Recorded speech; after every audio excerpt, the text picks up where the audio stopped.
Oh Grullo, ¿qué tal bordellos que había fatos? A mí me garba ma mucho de gente nada per la maremma. Aspetta un momento que go Andrés que llama per sotos. Te diciamo senz'altro bisqueros, seudos.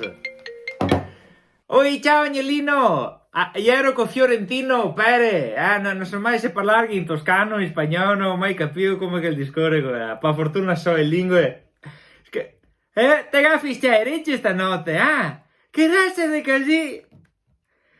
Aguito, e vuoi cambiare lavoro che ha intenzione di buttarsi a vendere i folletti con tutto sto spolvaron che ha fatto? E a Super League, bellissima l'idea di un campionato con le squadre più ricche d'Europa. Mi non capisco perché i protesta.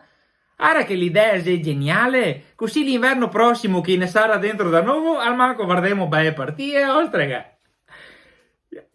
A te si sta coraggioso perché mi non so mica se ne conviene notare anche le squadre italiane su sto torneo, siete sicuro? Ora che con l'ultimo anno storto della Juve, la nata dell'Inter nei Cup e gli alti e bassi del Milan, siete sicuro? No, perché si fa come rugby, che agli ultimi che dà scugliero del legno, a che femo concorrenza a Val Gardena, che femo concorrenza. Ascoltami, forse è meglio che continuiamo a giocare tra noi altri, col Benevento, il Sassuolo, il Posnovo.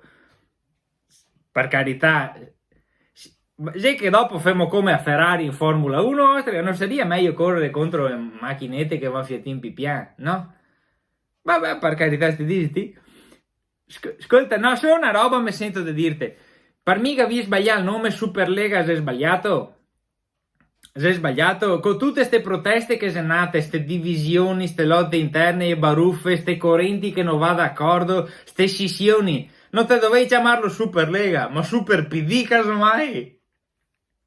Ascolta, pensa che, Andrea, pensa che, va bene. Ciao Super Agnellino, ciao, in bocca al lupo. Ma in bocca al lupo Agnelli, sono mica se ho fatto bene.